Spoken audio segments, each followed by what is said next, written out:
it's nice giving guys like Lando, like Carlos some tips to help their game, right? They're keen golfers. They love to relax away from the race circuit. They have a stressful calendar year, just like we have a stressful calendar year, and their little time to turn the phone off and get a little bit of peace and quiet on their own is to play a game of golf. I spent a few days with Ian already. He gave me the tips.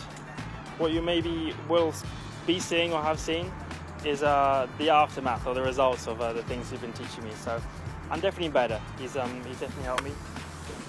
He's fairly handy as well, which helps. But no, he's a great guy and I've learned a lot from him.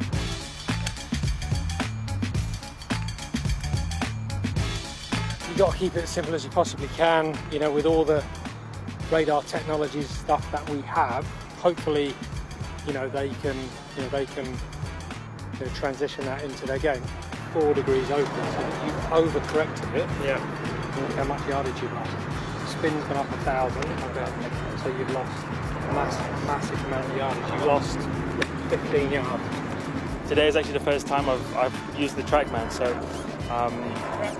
I do need a TrackMan. So shout out to TrackMan if they want to hook me up. Great.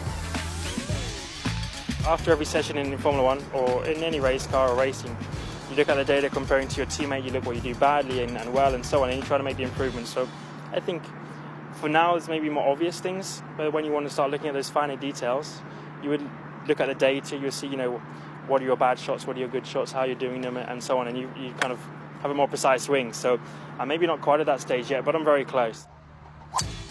Every area there's probably many things for me to improve on, but I think a lot of it's the fundamentals and then there's some of the smaller things. But at the point in time, there's not like very small things, it's more obvious things that he's been able to help me with. What I find very cool is you have the level of us in Formula One.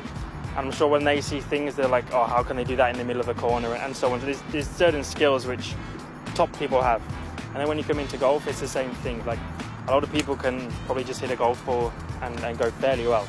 But then can they do the spin? Can they place it where they want? And taking into the wind and all these things, like that's then that next level that these guys play at. So when you watch that, you see the accuracy, like that's what's very impressive and something that I have a lot of interest in. For someone who's played golf for such a short period of time, I rate it. It's impressive.